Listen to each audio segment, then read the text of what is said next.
This meeting of Norwood City Council is hereby called to order. Please rise for the prayer and the Pledge of Allegiance.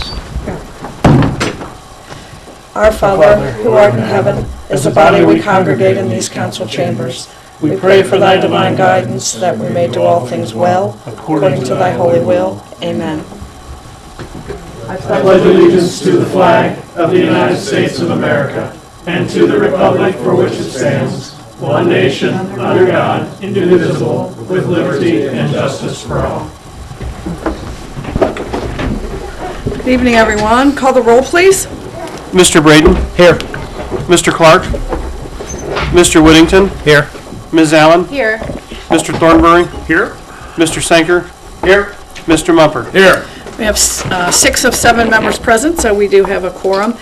There are no amendments to the agenda, other than the fact that there are 2 replacement ordinances on your desk to replace ordinances K2 and K3. There was just a typographical error. I think Mr. Berkowitz may be more anal than I. And the second paragraph, there was a COUNSEL instead of COUNCIL, so that's the only change. It was a typographical error. So the 2 ordinances that are on your desk are replacement ordinances. We have the minutes of the January 13th, 2015 meeting. Mr. Thornbury? Yes, Madam President, I move that the minutes be accepted, received, and filed. Seconded by Mr. Whittington. Is there any discussion? Call the roll, please. Mr. Braden? Yes. Mr. Whittington? Yes. Ms. Allen? Yes. Mr. Thornbury? Yes. Mr. Sanker? Yes, sir. Mr. Mumper? Yes. All members present voting aye, the motion carries. We'll move on to the next agenda item, which is a public hearing regarding the safe routes to schools. So we're going to put the screen up here, so if, Mayor, if you want to, we're all going to move to the back so these people can do their presentation and we can see if you're interested in seeing the Splendid idea. presentation.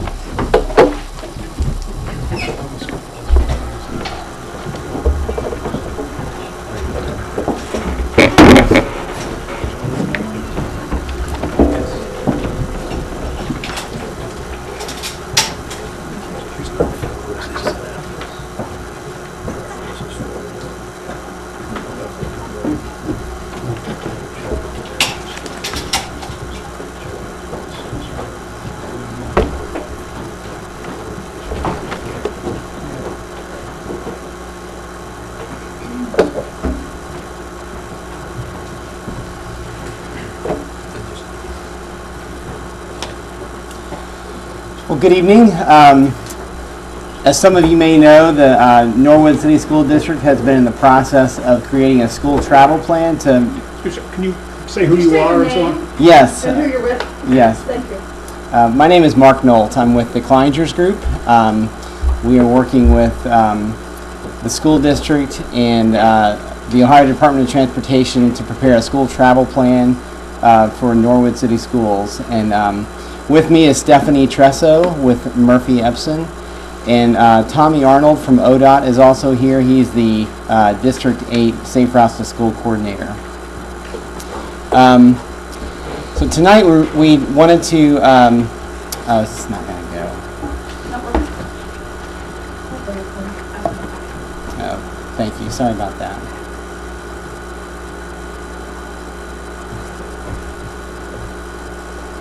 Okay. It's really not working.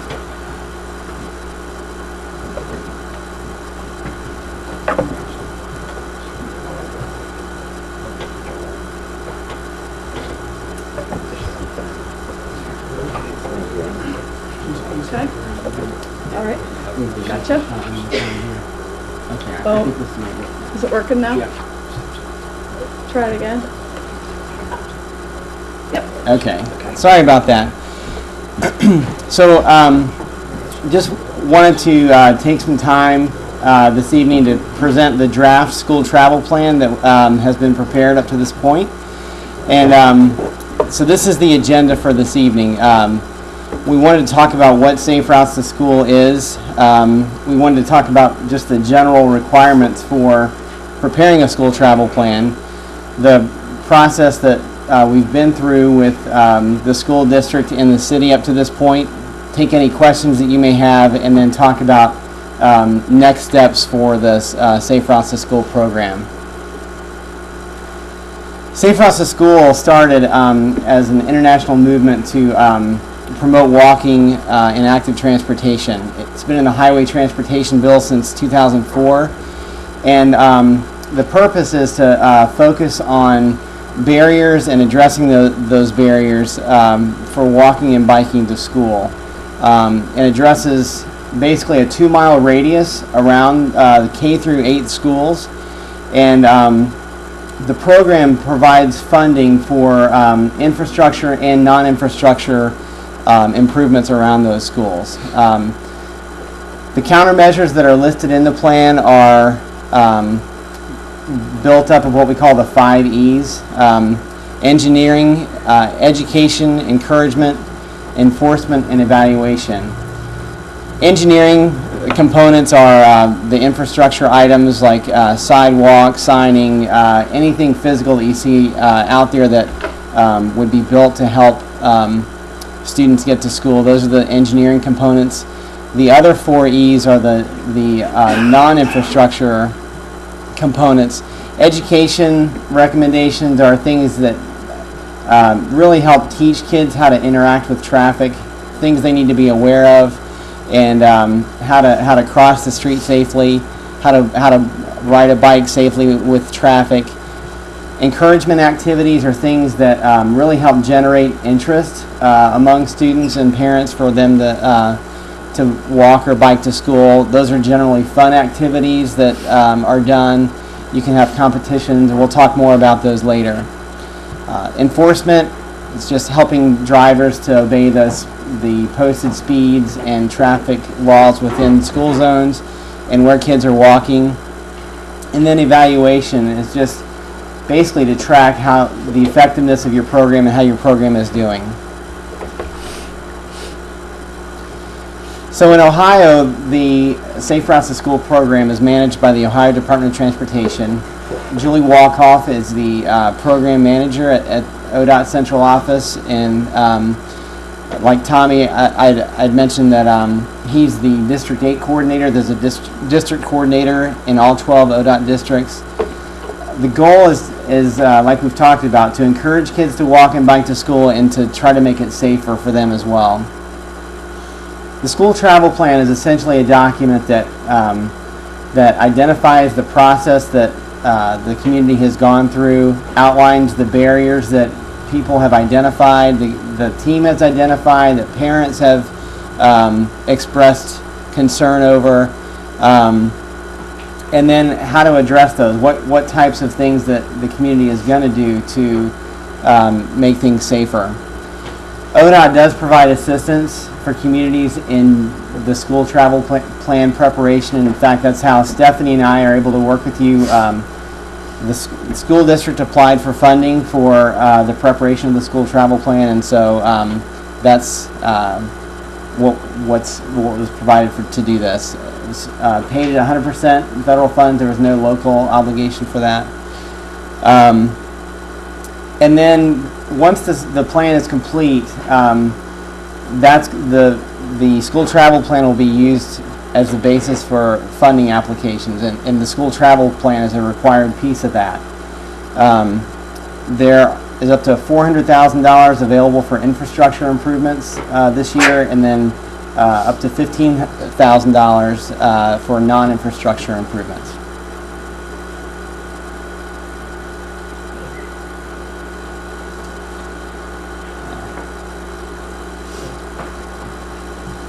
There we go. The 3 main questions that we try to answer as part of the process is where are kids coming from? What travel mode are they currently using? Are they riding the bus? Are their parents taking them? Are they walking currently? And then why is that? And especially we're really interested in parents that don't let their kids walk or bike to school and really want to know their concerns that need to be addressed. Up on the screen is an example of one of the student location maps that was prepared by ODOT for us to use in identifying what the priority corridors are that students are likely using to get to and from school. The school district provided student addresses only, no names, for all the students, and so we can see where students live in relation to the school and what things might need to be done to make things better. The school travel plan process in Norwood began last fall, and the application was made by the school district.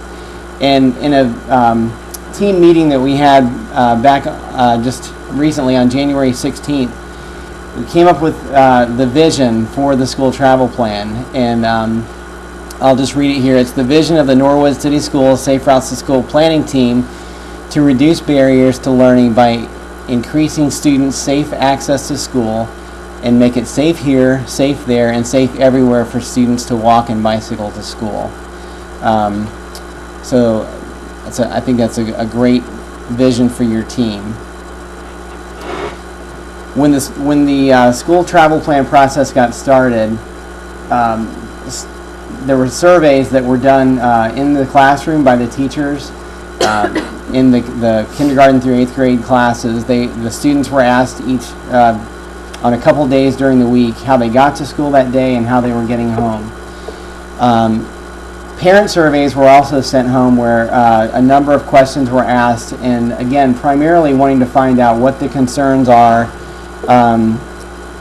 so that we can have an idea of what needs to be addressed as far as countermeasures go. All that information was collected and sent off to the National Center for Safe Routes to School for processing, and we got that data was all reduced and brought back, and we were able to find out what those the key issues were. I mentioned the team meeting that we had on January 16th.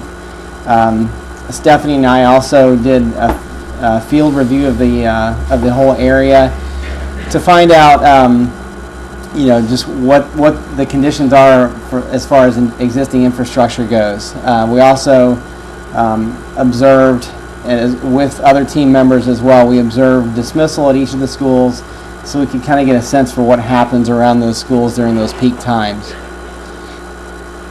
Then we took all that information gathered to that point, went back and we created a pretty exhaustive list of infrastructure and non-infrastructure countermeasures that will be used in your community's funding applications and you can even implement some of these things without obtaining funding from ODOT. But these are the strategies that have been listed to this point in the draft school travel plan.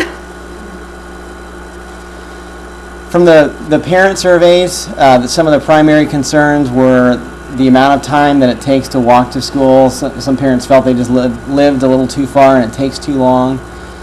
Safety of intersections and crossings was a big concern, and you can see that reflected in the countermeasures in the school travel plan.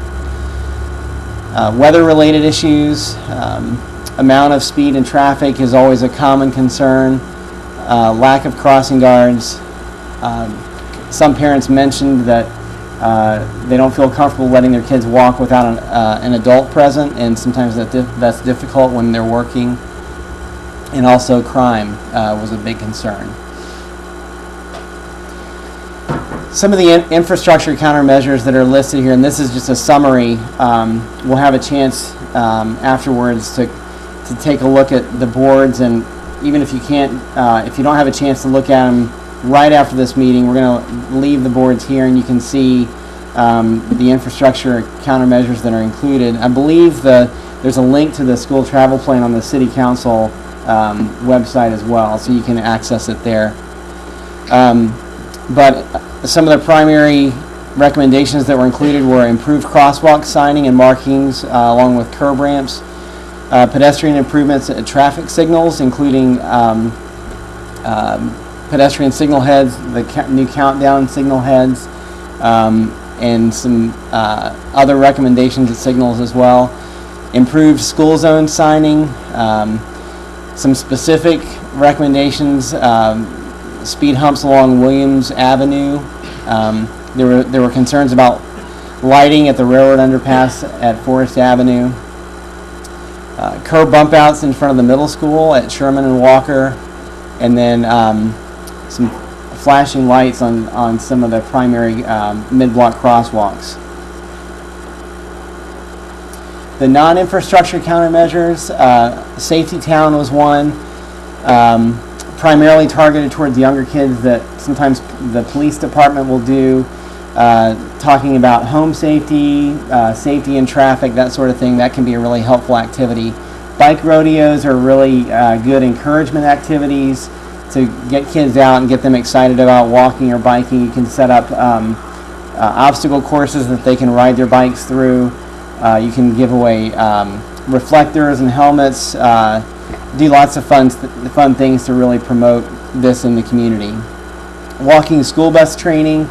If you're not familiar with a walking school bus, a parent essentially starts at one end or at their home like a school bus would, and they go by the kids' homes on the way to school, and they pick up kids along the way. So there's parent supervision there. So that's been a popular idea just to address that concern for adult involvement. ODOT has an Every Move You Make campaign that provides lesson plans and different things that promote safety for kids. Teachers can use those in the classrooms.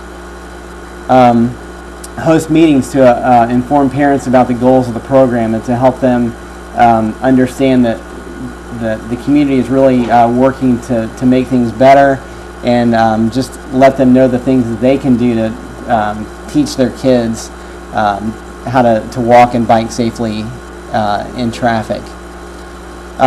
This is a new program, Girls in Gear. It's targeted towards middle school girls, and really helping them to see the bike as a mode of transportation, to be able to get around. And I think they teach safety as well as bicycle maintenance and that sort of thing. So it's a relatively new program. Walk and Bike to School Days are big events that a lot of communities participate in to get a lot of people out on the same day to promote walking and biking to school. Mileage clubs, I mentioned the competitions in classes before. If you have kids that walk or bike a certain number of days, you can offer prizes to them. Speed enforcement, we talked about that a little bit. There was a concern for crossing guards, just wanting to get some more crossing guards around. And then working with AAA to maybe start a student crossing or student safety patrol program. And then again, I mentioned the surveys that will need to be done from time to time just to track the progress of your program and how different activities are influencing what the number of kids that are walking and biking to school. So from here, after tonight, we're going to take any comments that we receive, incorporate those into the plan, and change any of the countermeasures or mapping that need to be done. The school district and the city will then need to endorse the plan, and we'll pull those endorsements into the plan and then submit it to ODOT. Tommy will take a look at it, and then we'll make any changes that he has, and then that'll get submitted to ODOT central office for formal approval, at which time you can use the school travel plan to apply for funding, which there's a current funding round open that's due, that closes March 2nd of this year, for, like I mentioned, both infrastructure and non-infrastructure countermeasures. So that's basically what I have to present. I'd be happy to answer any questions that you have. Once we've answered all the questions that you have. Stephanie has some blue dots that we'll pass around, and if we have time, you can take the blue dot and put one dot on your favorite infrastructure countermeasure and one dot on your favorite non-infrastructure countermeasure, just to get a little bit more input from all of you here in the room. So any questions that you have tonight? Yes.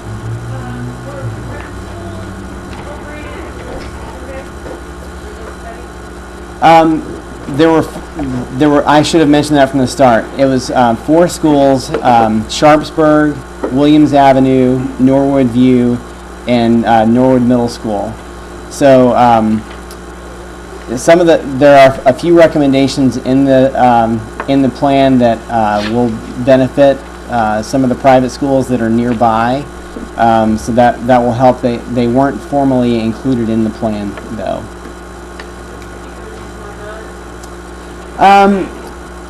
As far as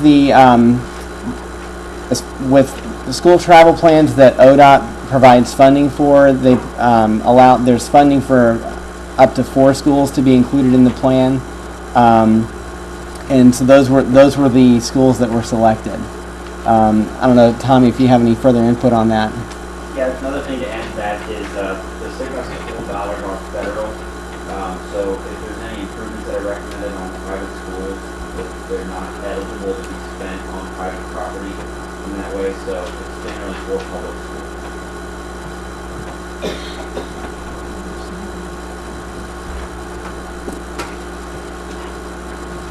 You all got copies prior to the meeting? Yes. Well, they were emailed. Yes, and then you have Are there any other questions? If not, Stephanie will have the dots that you can take and put on the board. When do we need to be complete with this portion of the meeting? We probably, it might be a good idea to take that out in the hall and maybe do it out in the hallway if people are interested in doing that, because we do have some other folks here. Okay. With,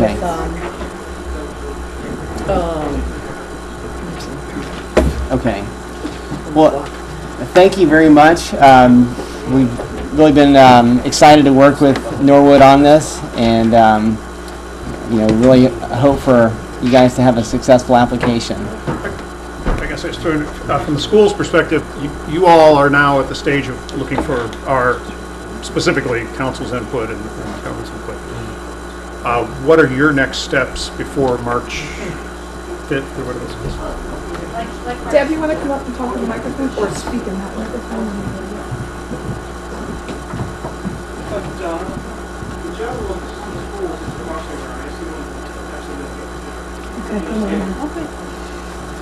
So our next steps, like Mark said, is we're working on this plan. We need some input. We need some approval from council. Ultimately, it's a partnership between the city and the school district. The city, while the school is kind of the engine behind this and getting this going, when the funding comes in and is applied for, it will actually come to the city, because the improvements, if you've seen, are pretty much city kind of property. So those things will have to be done, by the city. Okay. So that's kind of the connection. To follow up on that, I'm going to be honest. I've heard some vague reference to this, just here and there, but I was not aware of the nature of it and the depth of it. Okay. If I had a kid in the school system right now, would I be more aware of it, or what have you all done in terms of public outreach, and what will you be doing? Sure. We've actually been working on this for a couple of years. This is not a brand new thing. We have been working on it a couple of years. We've done 2 sets of surveys that have gone home with kids with a kind of an explanation page. So those have gone home with all kids in K to 8. And so they're aware of that. And if you remember, it was about this time last year that we came to council and asked for a resolution to put into our application for technical assistance. So you guys may not remember, but you've been in the process of working with us for about a year now too. And so, and this public meeting is the next big piece of this, so that we can get more input and get more folks on board with it. There is a Safe Routes to School team that's made up of some residents and some school folks and some city folks. So there's been folks working on this for off and on for the last 2 or 3 years, I think. Question. Yes, it was mentioned that the funding that potentially is available was $400,000, but is that up to $400,000, or is that a go-to or no-go number? That's up to 400,000. I think that ODOT is looking for projects between 200,000 and 400,000 is kind of the target they're shooting for.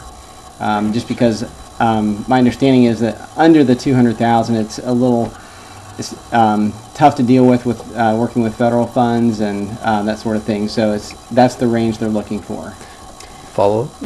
So basically what we're looking at on some of the items that we're looking for potential implementation, say some of the things were like bump out curb cuts, Walk the new lighting, upgraded walk, and- crosswalks, flashing lights, school, those types of things. So I guess what we'd be looking at would be if we tried to, I guess we're trying to package all that into and put a number on something like that and then submit it and say, okay, if it's going to cost us $250,000 to put in X amount of flashing lights, X amount of crosswalk signals that have the, countdowns, curb cuts for handicap, whatever that might be. I mean, is that what we are looking to put a plan together to send to them and say, this is what we would like to implement, and the anticipated cost for implementation would be 200,000, 250,000, 300, something to that effect? And then, to follow up on that real quick, and if they say, well, okay, here, we'll let you put in signs, this, that, but you got to paint your own crosswalks or something like that, we won't cover that. I mean, is that the type of feedback or plan we're looking to send up to them for approval? The school travel plan in the infrastructure countermeasures table has estimated planning level costs associated with each one. So you kind of have a general idea of what those are going to cost. As part of your funding application, there will be certified cost estimates that are done by an engineer where the improvements that you're looking to implement will be looked at much closer, and a more detailed cost estimate would be prepared along with the funding application. So that's what would be sent up. And then, you are competing against other communities for these funds. So it's possible that only a portion of what you request is funded. And as far as, would it be that that certain improvements would be taken out, or would it just be, here's the funding that you've been awarded, Tommy? Yeah, I'll join you up there, Mark, too. Okay. It depends on the application and on the response.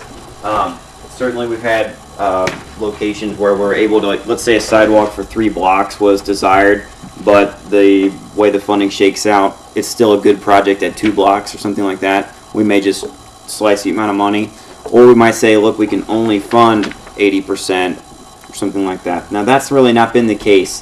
The funds they do require a 20% match, but in ODOT's program, ODOT covers that 20% match. So we've not really been making that requirement in the past.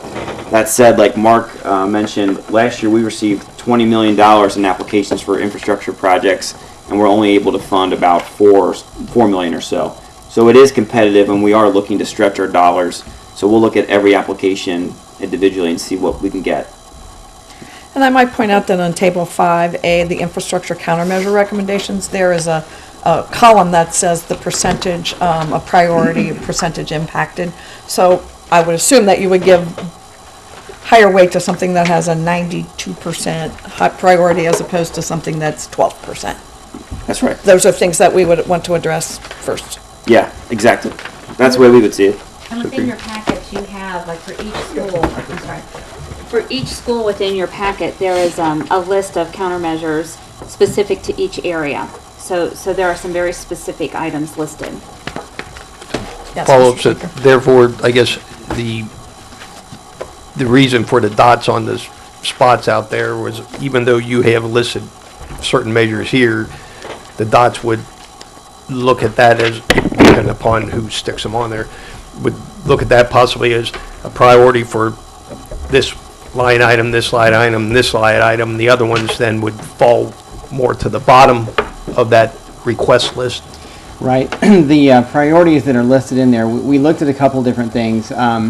Number one was we tried to estimate the number of students that would be impacted by a certain improvement just based on where students live in relation to the school and how many would be using that potential improvement.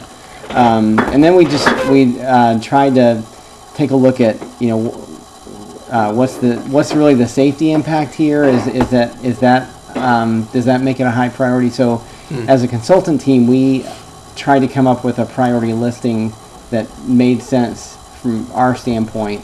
So, if you're coming up with a lot of input on a certain location that we marked as maybe medium priority, we'd want to update that in our plan and change that. One more Mr. follow-up, Sanker. please. Getting back to the dollars, the 400,000, is that what we kind of looked at that Norwood could potentially apply for, or is that based upon our 5 or 6 schools that we looked at plus other schools in the surrounding area, or is that dollar amount specifically what we were shooting for the Norwood City schools in the community? That dollar amount is to address the items that are outlined in the school travel plan.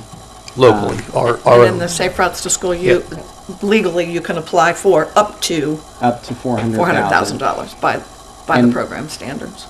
And the $15,000 for non-infrastructure is in addition to that. It's a separate application. So in terms of follow-up, you say we need to have the city's endorsement. Is that by a resolution or by an ordinance or simply by a motion? You're shaking your head, yes, by a resolution or? Yeah, and it's kind of similar to applying to OKI, if the city's familiar with that, applying to OKI for federal funding. It's just like that. It's going to be, if the city of Norwood is used to doing the local LET program, the project can be done through local LET. If not, it can be done ODOT LET, and we'll manage the funds and manage the project on the city's behalf. So it's just like another transportation type project. The funding does apply to all phases, so it's $400,000 for the project total. So some of that would probably go to design, and then some to construction and construction engineering or inspection. If you have right-of-way on the project, if right-of-way is required, additional right-of-way, that does complicate the project, because the city will need to acquire the right-of-way if there's any that's needed and be reimbursed. Doesn't mean you can't do it. Sometimes a great project just requires that, but it does make it a little bit more complicated. ODOT generally does also use a task order consultant to do the design, so that helps save some paperwork on the local agency's end, so that we would basically handle the contract for design and basically be the project manager on it. And the funding is continuing. Can you apply next year and the year after? And Yeah.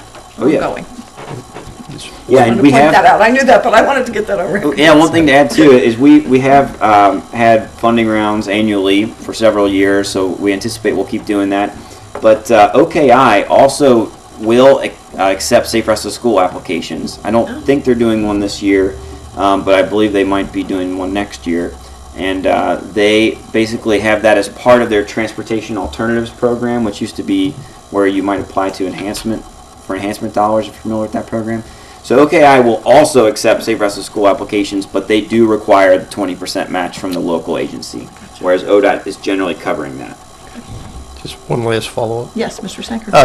This particular program, is this just new to our, the first year that we've really kind of looked to implement these types of changes here, or has this been going on in other parts of the country, and it's just filtering its way here, or is this something that you only allowed to or can apply for every so many years with, some stipulations or limitations? The program has been going on for a number of years, I believe since about 2004. So, a number of communities have done school travel plans in the area. But yeah, now once you have the plan done, which is we're almost finished, you can continue to use that to make future funding applications, and then update the survey data each year to just track the progress, and then in the infrastructure countermeasure list and non-infrastructure, you can update that and just with what you've done up to this point and what still needs to be done. Yeah, originally, Safe Routes to School was a carved-out special pot of money by the federal transportation bill, and then in recent years it was lumped into a larger pot, but ODOT has elected to keep a Safe Routes to School program and apply some of our money to cover the local match because we feel like it's a great program and it's been a great opportunity for local agencies to make some good improvements. We're late getting on board, but it's huge. You can't imagine the amount of work that's gone on behind the scenes to get to this point. I mean, So we- it's been- Deb Robinson, I just resolution, have to give a shout out to Deb. year She's ago, been the so. driving force behind this for a number of years, and so I want to publicly acknowledge all of the work that you've done, Deb, to keep us on track. So, great. Thank you. Sir, did Thank you have you. a question before we end this? Did you have a question, sir? Could you come up to the microphone so we can hear you?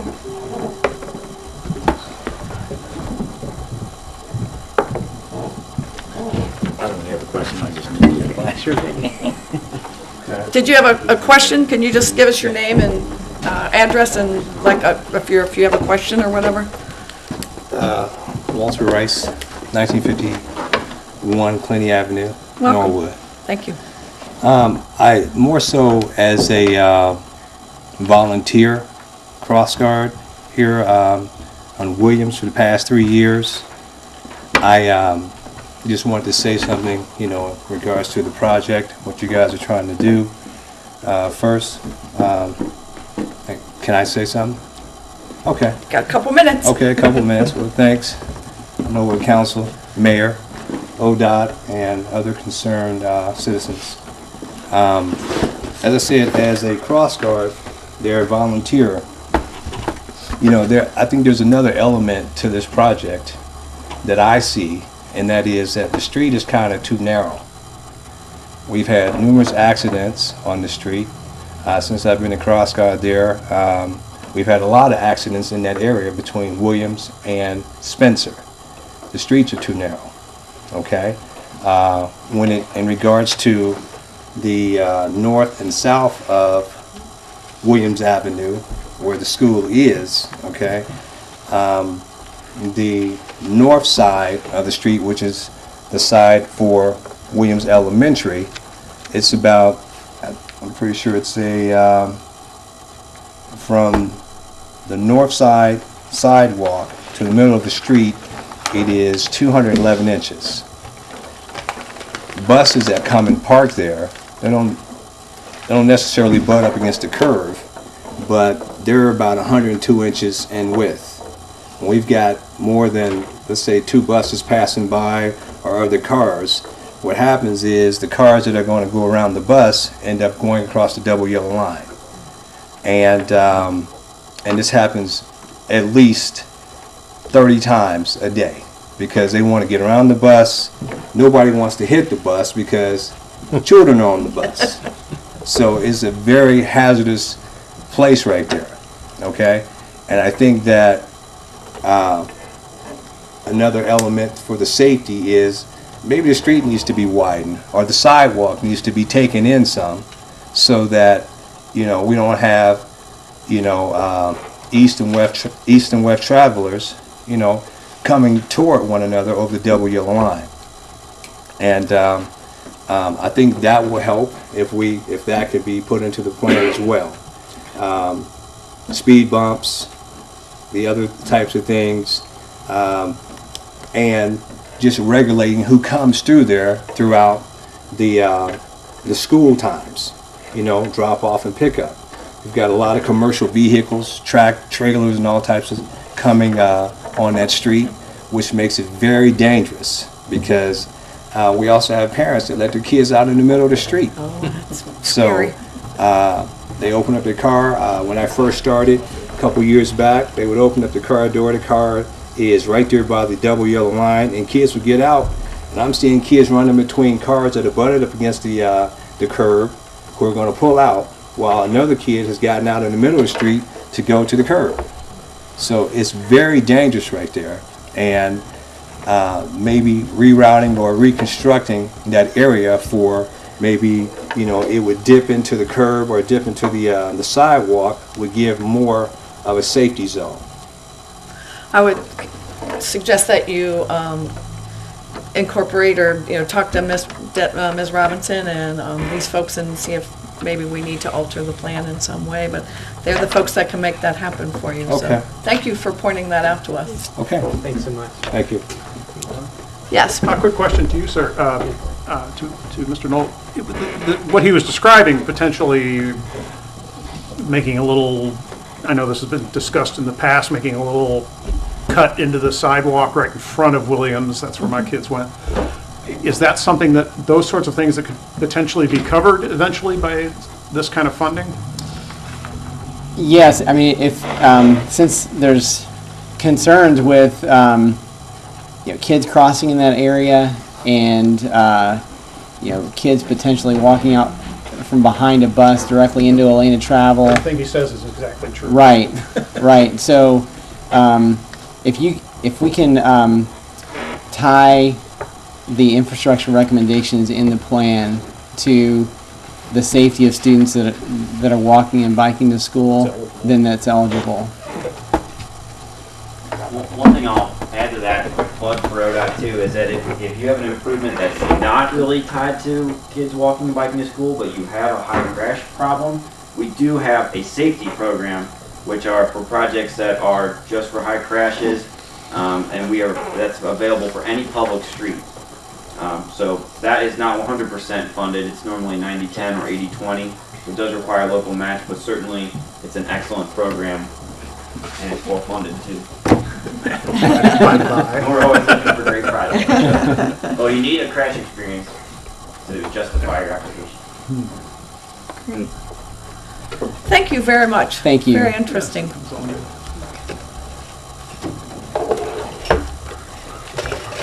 We have no request to address council on agenda items nor reports of standing committees of council, so we'll move on to second reading of ordinances.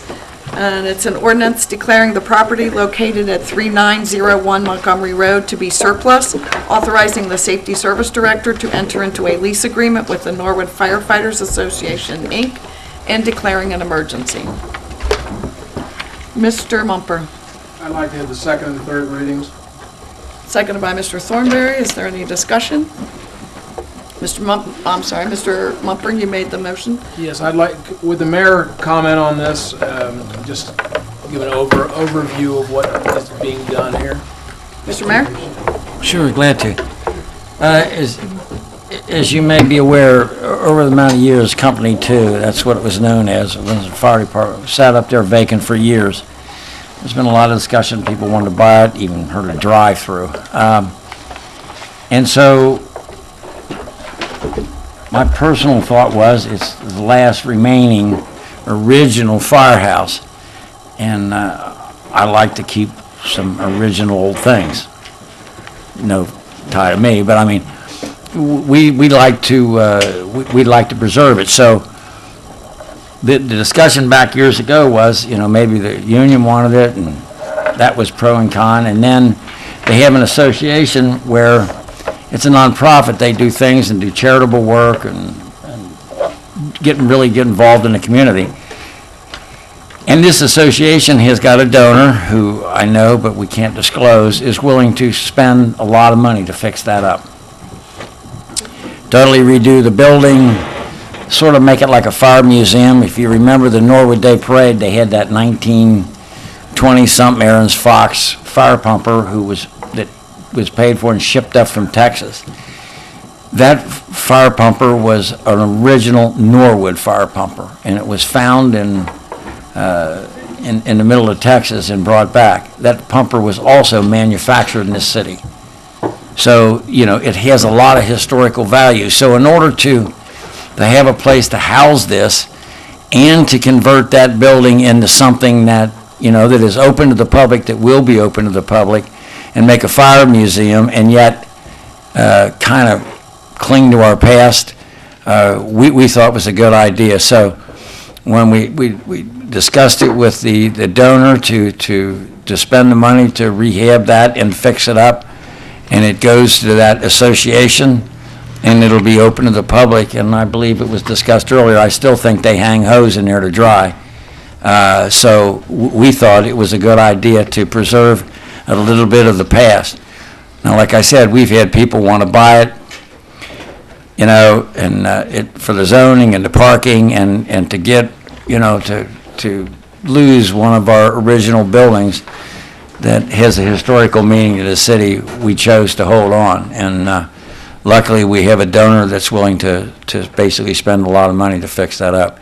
Personally, I remembered as a kid, my dad ran out of that firehouse in the middle 50s, and he drove a fire truck that was called a Quint. It was a pumper, ladder, chemical, and it was one of the first around the area, and it ran out of that firehouse. So, and when they closed them and consolidated it, and they tore down Company 3, which was down at Waterworks, and this opportunity came along by a local donor, we thought it was a good opportunity to preserve a piece of our history.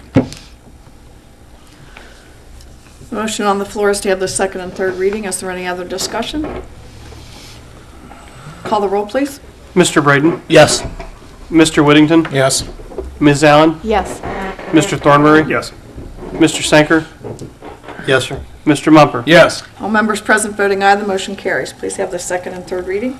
Ordinance declaring property located at 3901 Montgomery Road to be surplus, authorizing the Safety Service Director to enter into a lease agreement with the Norwood Firefighters Association, Inc., and declaring an emergency. Ordinance declaring property located at 3901 Montgomery Road to be surplus, authorizing the Safety Service Director to enter into a lease agreement with the Norwood Firefighters Association, Inc., and declaring an emergency. Mr. Mumper. I move the ordinance be passed. Seconded by Mr. Thornberry. Is there any discussion? Ms. Allen. There's just one question. When we're entering into the agreement, is there some assurance that the donor's in place and that's what is going Yes. to happen? Okay, so Yes. there's something that... I know who the donor is, and he's worked with the fire department, and I totally trust him. Any other Yeah. discussion? Motion on the floor is to pass the ordinance. Call the roll, please. Mr. Braden? Yes. Mr. Whittington? Yes. Ms. Allen? Yes. Mr. Thornberry? Yes. Mr. Sanker? Yes. Mr. Mumper? Yes. All members present voting aye, the motion carries. We'll move on to introductory readings of ordinances. The first ordinance, before I read the whole title, should probably, while in the body of the ordinance, does declare that it's an emergency. I think it will probably, just to be very clear, we need to amend the title to add the phrase "and declaring an emergency." If someone would like to make that motion, please, Mr. Mumper. I move that we declare an emergency. Seconded by Mr. Thornberry. Is there any discussion? Call the roll, please. Mr. Braden? Yes. Mr. Whittington? Yes. Ms. Allen? Yes. Mr. Thornberry? Yes. Mr. Sanker? Yes, sir. Mr. Mumper? Yes. All members present voting aye, the motion carries. We now move on to consideration of an ordinance providing for the issuance and sale not to exceed $20,455,000 of special obligation development revenue and refunding bonds, Series 2015, Rookwood Exchange Project of the City of Norwood, Ohio, under Chapter 5709 of the Ohio Revised Code, for the purpose of refunding the outstanding special obligation development revenue bonds, Series 2013, Rookwood Exchange Project, and paying the cost of certain public improvements, authorizing the execution and delivery of a trust agreement to secure such bonds, authorizing the execution and delivery of the transaction documents, and authorizing and approving related matters, and declaring an emergency. What is your pleasure? There are some folks, if somebody wants to make a motion, there are some folks here who can answer questions if you have some. Mr. Sanker, I'd make a motion, we have all three readings of the ordinance. seconded by Mr. Mumper. Is there any discussion? Would you like the gentleman Yes. That's to right. come forward? Yes, Madam President. If you could come forward and let us know your name, and yes, please come to the microphone so we can, they can hear you on TV. Good evening. My name is Pat Woodside. I'm with Frost Brown Todd, and we're serving as bond counsel in connection with the issuance of the bonds. Questions? Fire away. Mr. Thornberry. Yes, can you kind of give us a layman's overview of what we're doing here? Sure. So bonds were issued in 2013, which originally, the proceeds of those bonds were used to finance the public infrastructure portion of the Rookwood Exchange project, which I assume you're all familiar with. That project has been moving along, quite nicely from what I understand. And what we're doing now is we're refinancing those bonds. We're also increasing the outstanding principal amount of the bonds in order to finance a portion of new improvements in connection with the project. And we're also changing some of the terms of the indenture under which the TIF payments are held and paid out to the holders of the bonds. I guess one additional thing that we're doing is we are changing the trust indenture that was executed in connection with the issuance of the original bonds in order to affect this refinancing. And these are for public utilities and the parking garage and... Correct. I As believe such. the majority of the funds were for the parking garage. And I think that some of the new money is being used for additional road improvements. But again, all the proceeds of the bonds, these bonds and the original bonds are used for the public infrastructure portion of the overall private project. Mr. Thornberry. Yes, to follow up, so the primary driver behind this action is, are we looking for better rates or are we looking for more money? Again, The keep it in rates- layman's terms. Yeah, the rates, there is a private placement agent who's going to go out and sell them, but we're increasing the marketability of the bonds so that the developer is able to, the project is up and running, they've invested in this project, and they would like to sell some of the debt to the public market. We're also increasing the ability and the flexibility of the city to refinance the debt in the future. And again, these bonds are payable all from the TIF payments. This is not any sort of general obligation of the city. It's all revenues that will be derived from the TIF payments, service payments derived from the project. Any other questions? Thank you, Mr. Woodside. Thank you. Appreciate it. The motion on the floor is to suspend the rules and have all three readings. Call the roll, please. Mr. Braden? Yes. Mr. Whittington? Yes.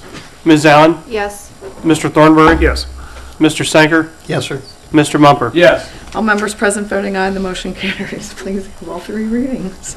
An ordinance providing for the issuance and sale of not to exceed $20,455,000 of special obligation development revenue and refunding bonds, Series 2015 Rookwood Exchange Project of the City of Norwood, Ohio, under Chapter 5709 of the Ohio Revised Code, for the purpose of refunding the outstanding special obligation development revenue bonds, Series 2013 Rookwood Exchange Project, and paying the cost of certain public improvements, authorizing the execution and delivery of a trust agreement to secure such bonds, authorizing the execution and delivery of the transaction documents, and authorizing and approving related matters and declaring an emergency. An ordinance providing for the issuance and sale of not to exceed $20,455,000 of special obligation development revenue and refunding bonds, Series 2015 Rookwood Exchange Project of the City of Norwood, Ohio, under Chapter 5709 of the Ohio Revised Code, for the purpose of refunding the outstanding special obligation development revenue bonds, Series 2013 Rookwood Exchange Project, and paying the cost of certain public improvements, authorizing the execution and delivery of a trust agreement to secure such bonds, authorizing the execution and delivery of the transaction documents, and authorizing and approving related matters and declaring an emergency. An ordinance providing for the issuance and sale of not to exceed $20,455,000 of special obligation development revenue and refunding bonds, Series 2015 Rookwood Exchange Project of the City of Norwood, Ohio, under Chapter 5709 of the Ohio Revised Code for the purpose of refunding the outstanding special obligation development revenue bonds, Series 2013 Rookwood Exchange Project, and paying the cost of certain public improvements, authorizing the execution and delivery of a trust agreement to secure such bonds, authorizing the execution and delivery of the transaction documents, and authorizing and approving related matters, and declaring an emergency. Mr. Thornberry. Yes, Madam President, I move that the ordinance be passed. Seconded by Mr. Braden. Is there any discussion? Call the roll, please. Mr. Braden? Yes. Mr. Whittington? Yes. Ms. Allen? Yes. Mr. Thornberry? Yes. Mr. Sanker? Yes, sir. Mr. Mumper? Yes. All members present voting aye, the motion carries. We'll move on to ordinance number 2, an ordinance authorizing the Safety Service Director to consent to have the State of Ohio Director of Transportation to paint and make minor repairs to overhead railroad bridges in the vicinity of State Route 562 and Interstate 71 and declaring an emergency. Mr. Thornberry. Yes, Madam President, I move that we suspend the rules and have all 3 readings. Seconded by Ms. Allen. Is there any discussion? Call the roll, please. Mr. Braden? Yes. Mr. Whittington? Yes. Ms. Allen? Yes. Mr. Thornberry? Yes. Mr. Sanker? Yes, sir. Mr. Mumper? Yes. All members present voting aye, the motion carries. Please have all 3 readings. Ordinance authorizing the Safety Service Director to consent to have the State of Ohio Director of Transportation to paint and make minor repairs to overhead railroad bridges in the vicinity of State Route 562 and Interstate 71 and declaring an emergency. Ordinance authorizing the Safety Service Director to consent to have the State of Ohio Director of Transportation to paint and make minor repairs to overhead railroad bridges in the vicinity of State Route 562 and Interstate 71 and declaring an emergency. Ordinance authorizing the Safety Service Director to consent to have the State of Ohio Director of Transportation to paint and make minor repairs to overhead railroad bridges in the vicinity of State Route 562 and Interstate 71 and declaring an emergency. Mr. Thornberry. Yes, Madam President, I move that we pass the ordinance. Seconded by Mr. Braden. Is there any discussion?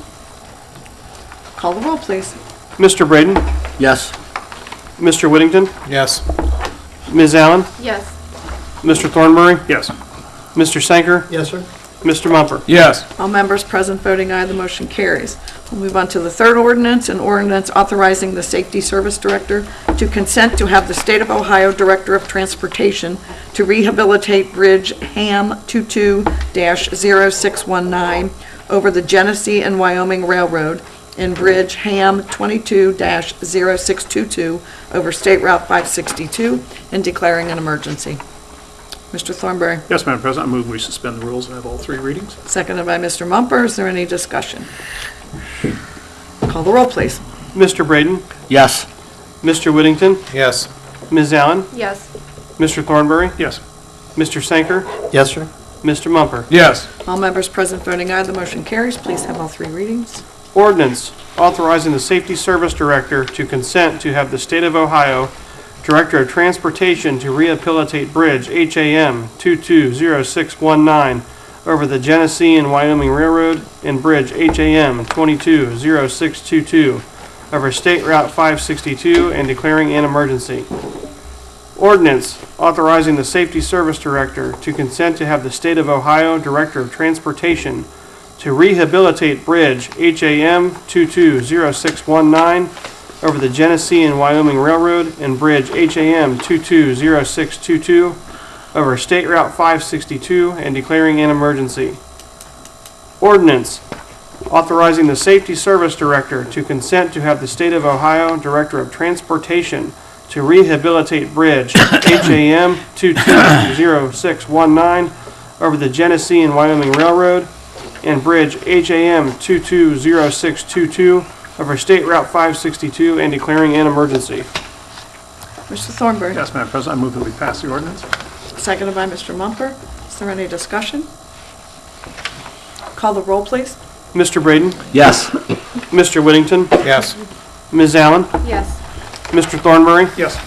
Mr. Sanker? Yes. Mr. Mumper? Yes. All members present voting aye, the motion carries. We'll move on to administration reports. Mr. Mayor? Thank you, Madam President.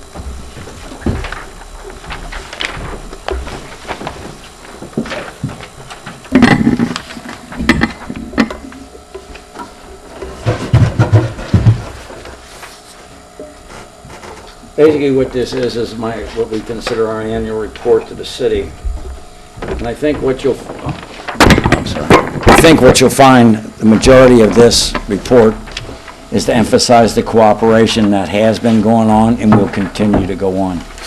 And I can't tell you how vital that is for the city to survive and improve itself. The city is on a path to steady recovery. First and very crucial is our financial situation. Our income has been improving on a steady pace and our tax revenue is rising. This action was taken over a number of years. Our thought process after the 2008 financial downturn was to take action to prepare for the economy to improve, which it in fact did. Over the past years, we have taken every opportunity to reduce our operating costs. And when I say we prepared for things back in 2008, working with everybody in the city, the law directors, guidance, and everybody else, we have done things such as put PUDs over areas of property that we thought and knew would come up for sale, and change zoning, to protect the city. As it's coming to pass now, there's a couple parcels of property that we feel will be developed, and that by putting that PUD over it, we feel like we've protected them and they get the best use. Also, for example, they changed the zoning thing, and at that time, council and the public wanted to do away with rental stores and that type of business. That zoning was passed, and recently we understand that one of the furniture rentals is going to go out of business, and an adjoining business that's been in the city for 100 years is talking about taking that over and absorbing that into their property. That's what I mean by long range and thoughtful planning in advance. We've also gotten by with less equipment, antiquated equipment that's just gone unchecked for years. Council has decided in their wisdom to purchase some trucks for Public Works, which is a big help. The police department has ordered police vehicles to be taken out of Fund 11. So there again, we are working together. It's also to find fact and sit back and complain how bad the city is. But the only way that we're going to survive this is how we have in the past. We work together. There's differences. There's always going to be differences. But we work together and come up with a common solution that everybody could accept. After the state began the process of eliminating our revenue sharing funds, some in the state took the opportunity to force cities and counties to try to get them to merge. Mr. Stiff's favorite subject is revenue funds. It began as shared services, then it went to metro government. If you remember, over a period of years, townships could not charge earnings tax. And we, in fact, lost some businesses to townships because there was no earnings tax. One large government agency who was slated could have came here chose not to come here, and they went to Sycamore Township.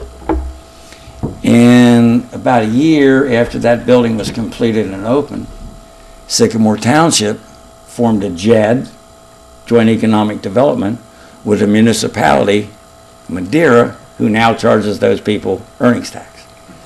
And like Sycamore Township did it, the residents voted for it, but the residents voted for it only over the commercial area.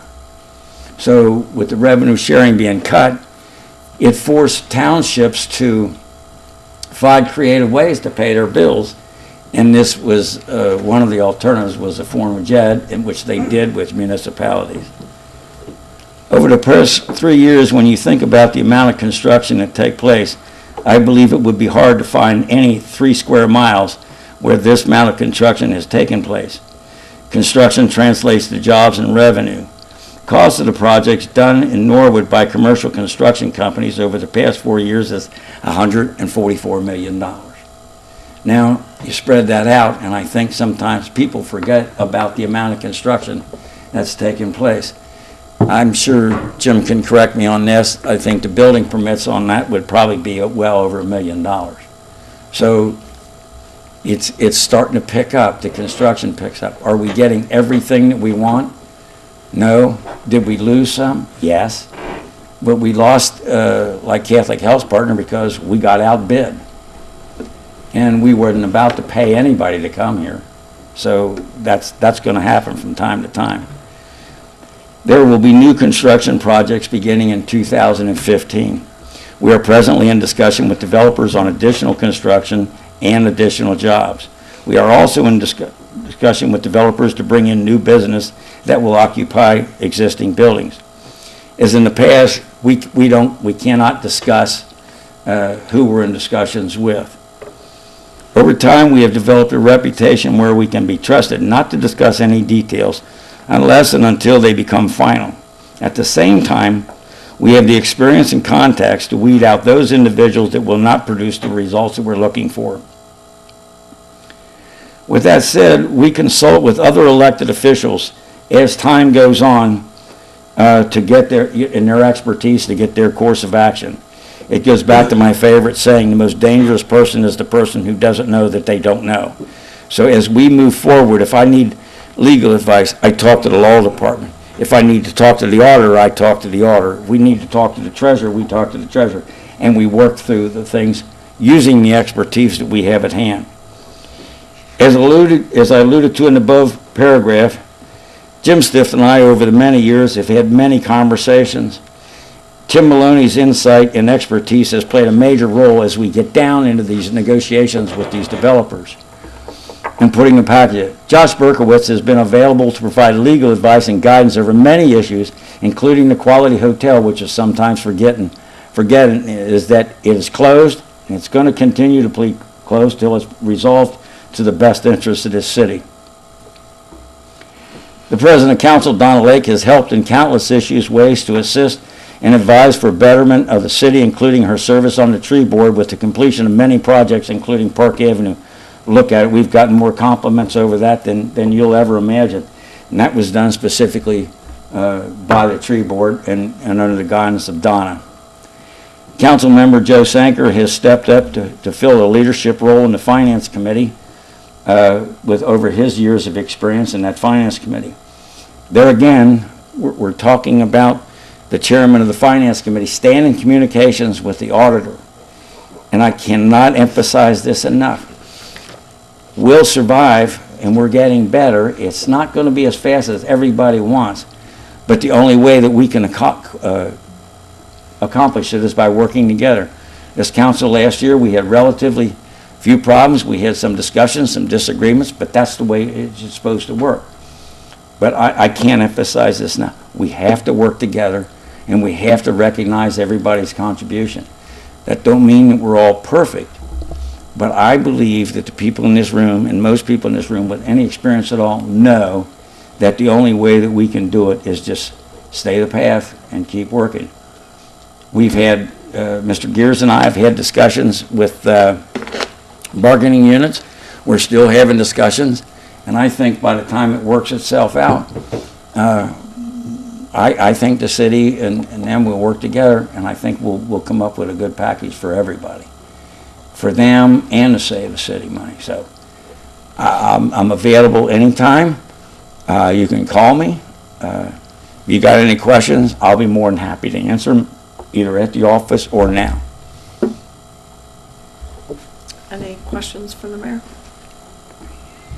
Mr. Whittington? I've got a few calls about the project going on Allison, in front of the Allison Street School, the sidewalks and curbs and things like that. Where's that? Is that school system work? Is that? We certainly don't have the money. That's fine. And you know, it's funny you should say that. You know, a lot of these sidewalks are being put in by, you know, there's Duke contractor, they did Maple Avenue, and I think this is our last year for that, so they'll go away.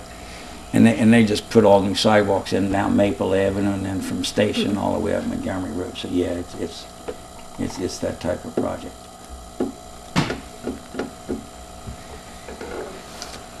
Thank you, Mr. Mayor. Yes, ma'am.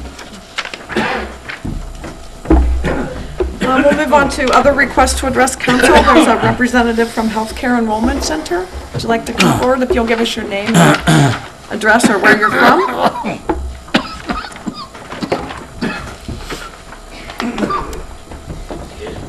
Hi, my name is Donald Womack. I'm the site supervisor at the Cincinnati Healthcare Enrollment Assistance Center. It's located at 4600 Wesley Avenue, Suite C, right here in Norwood. Do you need my home address? No, that's okay. Okay. This is fine. I wanted to address the council tonight, just to, first to say, we're here in Norwood and we're happy to be in Norwood. We do represent all of the Cincinnati area. The Healthcare Enrollment Assistance Center is a division of SRA International, a federal government contracting company that's been in business over 30 years. What we do is we help people take advantage of the Affordable Care Act. We have federally trained and certified in-person assisters that sit in our office or at other satellite locations with consumers and help them determine whether or not they are eligible for financial assistance such as premium tax credits, Medicaid, or other programs to help them obtain affordable health care insurance. We've been in business over here since October, since open enrollment began, and open enrollment is ending very soon. It's ending on Sunday. So we wanted to emphasize that we're still here. Things seem to be winding down for most folks, but we're still here. We're available to help folks. And we wanted to let you folks know that, so that if you know or have connections with people in the community who might need assistance with their health insurance, you can help us get the word out. Open enrollment ends on Sunday, but as in last year, there could possibly be some type of an extension this year. If there is, we're still going to be around and we're going to keep helping people as long as any kind of an extension comes about. Our goal is to help as many people as we can.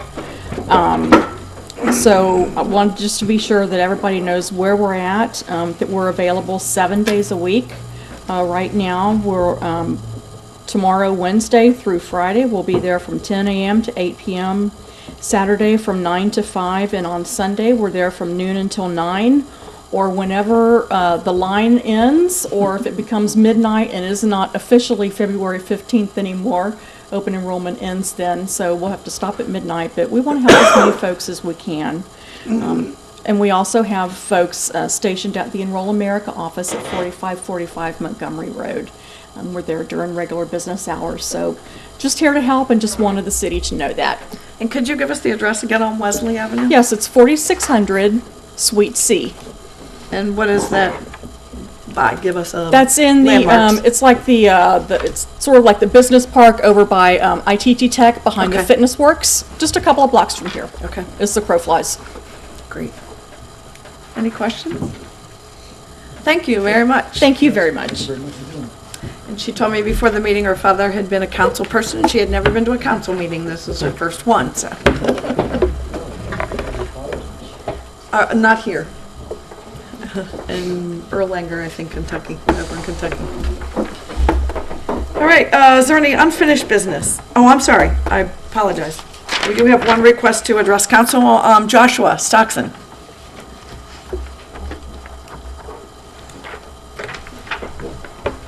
Could you give us your name and address, and you'll have 5 minutes? Yes, ma'am. Thank you.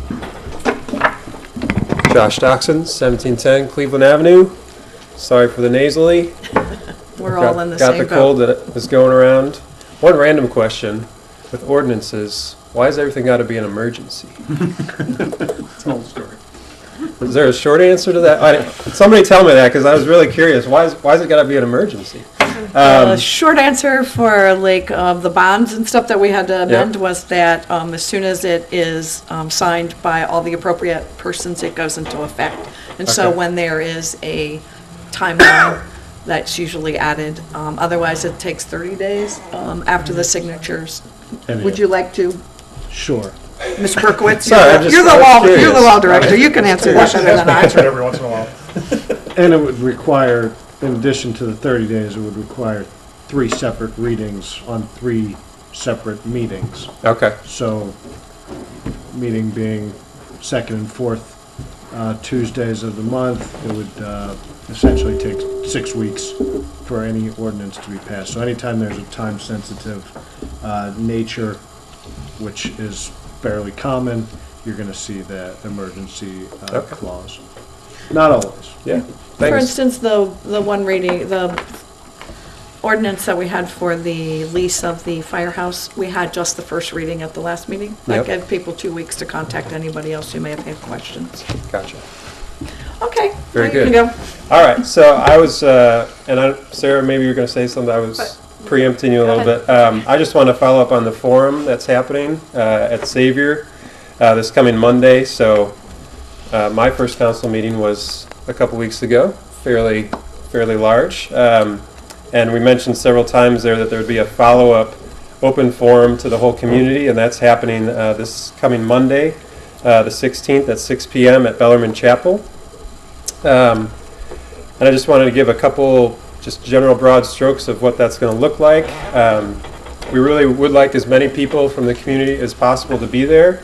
There's kind of going to be 2 parts to it. The first part is just hearing people's stories, good, bad, of their experience of Norwood, of what's happened to them as they've lived in Norwood, as they've passed through Norwood.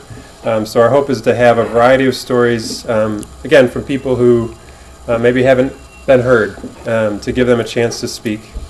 And some of that's going to be done kind of in different stations where people can write down their stories and put them on Post-it notes.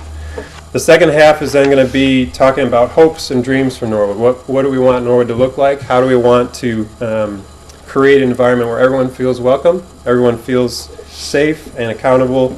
And so there's going to be those 2 parts. So I encourage council to consider attending. I think it'd be really important to have representatives from council there. Again, as participants, as leaders of the city, to represent the people and to even just share your own stories, your own points of view. We want it to be definitely a forum where everyone's points of view is considered and respected. So that's my main encouragement, and I think just as a kind of a PS to that, I just want to share as a person of faith why this is important to me. I really do believe that God loves Norwood and wants the best for Norwood. And I believe that God is a God of love, but also a God of justice. And there's, a saying that God loves us just as we are, but He doesn't want to leave us that way. And that's true of cities as well. God loves this city, but He doesn't want to leave it the way it is. He wants to continue to shape us and mold us into a place that reflects the kingdom of God. So when we say the Our Father, we say, "Your will be done on earth as it is in heaven."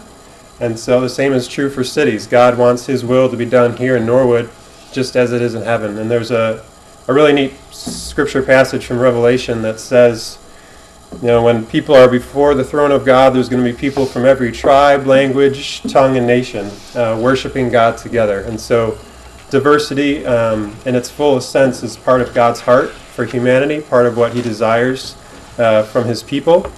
And so from my perspective, any way we can encourage that, any way we can make that a reality in our city is something worth fighting for, something worth building. And even just seeing a lot of the economic issues that were raised tonight, I think having a reputation as a city that embraces diversity is good economically for Norwood. Having that reputation would be very attractive to businesses, entrepreneurial businesses that would want to take up shop here. So there's a lot of practical benefits to this, but I think there's also a spiritual foundation to it that is really vital for me personally and for a lot of others that are part of my community here in Norwood. So that's it. Any questions about the forum? Questions?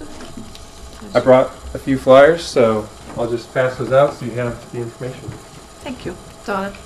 Yes, Ms. I was just Allen? gonna say, I will be there, and I just would hope that encourage as many people to come as possible to participate in the conversation. Thanks. This says 6, I thought it was 6:30, it's at 6. Yeah, it's a soft start, because we recognize Okay. people might not quite get there. All right. Thank you. We'll move on to unfinished business. Mr. Sanker? Yes, Madam President. Just one thing really, well, two things really. We had called a finance meeting, just a reminder for next Tuesday at 6:30. So just a reminder on that. Then also, while we're talking about finance, there's been some questions in regards to some of the changes we made to the appropriation at the last meeting, and we can get a further explanation, but there was some questions as why some of the reductions were made, and in some of the funds, when we first put the budget together, we were looking in the month of November is when we were putting a lot of numbers together, and a lot of these numbers looked, I don't want to say foolproof, but looked pretty well foolproof at that time. But then over the next month in December, there were expenditures that came out of those particular funds and were encumbrances that encumbered a lot of those funds that we had set aside. And so then when we started the new year, what we had passed at the end of the year didn't really reflect truly the actual budget as far as number-wise, and that was the reason for those reductions. Now, I'd like to defer, if I could, through the chair to the auditor and ask him if he could give a little more detailed explanation of my thumbnail sketch on those items. Mr. Stith? Yes, Madam President, I'm going to try. Some of the funds that we looked at in November, we try to project what the balance is at the end of the year. All of our appropriations have to fall within the official Certificate of Estimated Resources. That's a document that's filed by with the county and approved by the state that shows how much we can appropriate or budget for each department and each fund. The formula for determining the amount for that certificate is the cash balance at the end of the year minus any outstanding purchase orders, encumbrances, plus the revenue for the following year. So if you have $100 left and you have $20 worth of purchase orders, that gives you $80, plus the revenue of another $100 for the next year, you get $180. If between the time that we pass the appropriations and the end of the year, a department writes another $80 worth of purchase orders, then you get $100 cash balance minus $100 encumbrances gives you, plus the $100 revenue only gives you $100 for the next year, not the $180. So it's always that simple formula of your cash balance at the year end minus existing open purchase orders plus revenue. Because there were purchase orders written between November when we wrote the budget, or there was a decrease in the cash spent out of that fund, that difference is why we had to come back in January and lower some of the fund appropriations. If departments close out some of those purchase orders that have been around, in some cases, even going back to 2013 and into 2014, as they close those out, we can then adjust the Certificate of Estimated Resources filed with the county, which then increases the amount that we can budget for that fund, and then we can raise appropriations. But it has to be done in that order. They've got to close out the purchase orders or show additional revenue, then change the certificate, then change the appropriations. Any questions of Mr. Stith? Thank you. Mr. Sanker? Just so we would encourage any of the departments that have any open POs, requisitions that have not been closed out, and there still are some funds listed on those. If they close those out, that would free up some of those dollars for those particular departments. So it'd be worth taking a look at. Thank you. Mr. Thornberry? Yes, Madam President, just wanted to briefly note that we had a Community Development Committee meeting last week where the representatives from the Wasson Way project came and sort of gave us an update. The bottom line is not a lot to update. There's still, the key point is, for all that aren't familiar, the Wasson Way project is the hike bike path that is being proposed to be built from, at this point, roughly starting at Xavier and cutting across south end of Norwood, Oakley, Hyde Park, and then into, we'll get the link up at the, well, eventually gets out to the Loveland bike path, yeah, down. Anyway, if there's anything new, last year when they were before us, they were talking about the possibility of that railroad track that goes through the west side of Norwood being included as a little adjunct to it, but that is now off the table, apparently. They're currently in the middle of the negotiations. The city of Cincinnati's jumped in pretty big on this, and they're in the middle of negotiations with the railroad company, which they're hoping, 6 months ago they were saying it was going to be wrapped up in 3 months, but the closest he'd get is the gentleman from Wasson Way was to say that it's his fervent hope to start doing some physical work on it by the end of this year, is the sense of the timing. So that's the first I've heard of any solid timing on the project. But we are also putting together a resolution in support of the Wasson Way project, which we'll have before council at some point here. But just to give you an idea of what went on with community development. Ms. Allen? Just to piggyback one additional thing, and it kind of references what the mayor said before about putting PUDs in place, just to remind everyone, we did put a PUD preemptively over what I guess is called the yards, which is where the old station was. So the idea is that I think it was originally, I don't know the exact zoning, but it was manufacturing, where now it can be housing, mixed use, because we see a lot of potential there for it to be developed. So that was a question that was asked, and so that's an important piece of it too. So. Thank you. Any other unfinished business? Mr. Sanker? Yes, Madam President, at the last meeting, we kicked around possible dates for the spring citywide yard sale, and the dates we had discussed were May 1st and 2nd, that Friday and Saturday. Hearing no objection, the last couple weeks, I will send a note to the law department to see about having a resolution made declaring that weekend, the 1st and 2nd, as the first citywide yard sale, and then we'll finalize some dates for the fall one later on. We'll have the clerk send a letter to the law department asking them to draft that resolution. Any other unfinished business? Any new business?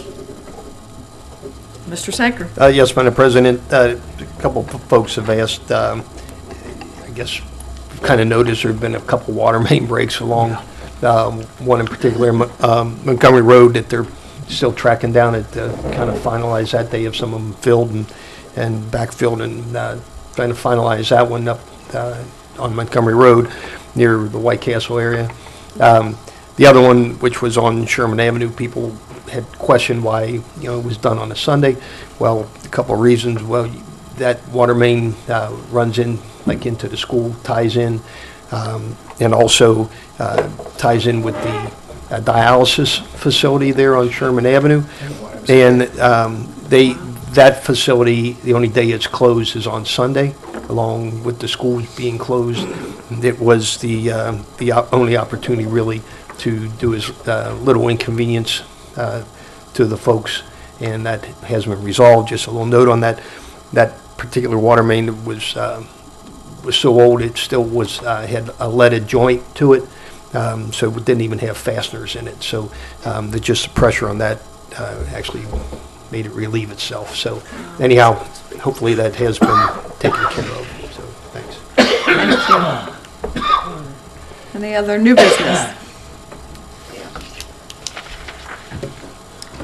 Hearing none, we have one communication, a letter from Chuck Barlow regarding the monthly earnings tax report. To Norwood City Council from Chuck Barlow Earnings Tax Department, 1/20/2015 RE Monthly Earnings Tax Report. Attached is the monthly report for December 2014, indicating collections in the amount of $1,077,102.87. This reflects an average year-to-date increase of 9.2% from 2013. Should you have any questions, please contact the Earnings Tax Department. Mr. Thornberry, Yes, Madam President. Move that the letter be received and filed. seconded by Mr. Mumper. Is there any discussion? Call the roll, please. Mr. Braden, Yes. Mr. Whittington, Yes. Ms. Allen, Yes. Mr. Thornberry, Yes. Mr. Sanker, Yes. Mr. Mumper. Yes.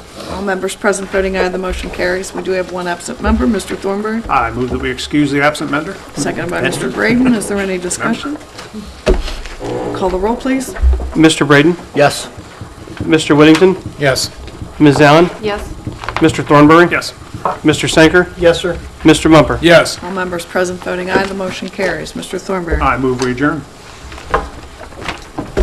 seconded by Mr. Whittington. Call the roll, please. Mr. Braden, Yes. Mr. Whittington, Yes. Ms. Allen, Yes. Mr. Thornberry, Yes. Mr. Sanker, Yes, sir. Mr. Mumper. Yes. All members present voting aye, the motion carries. This meeting is hereby adjourned.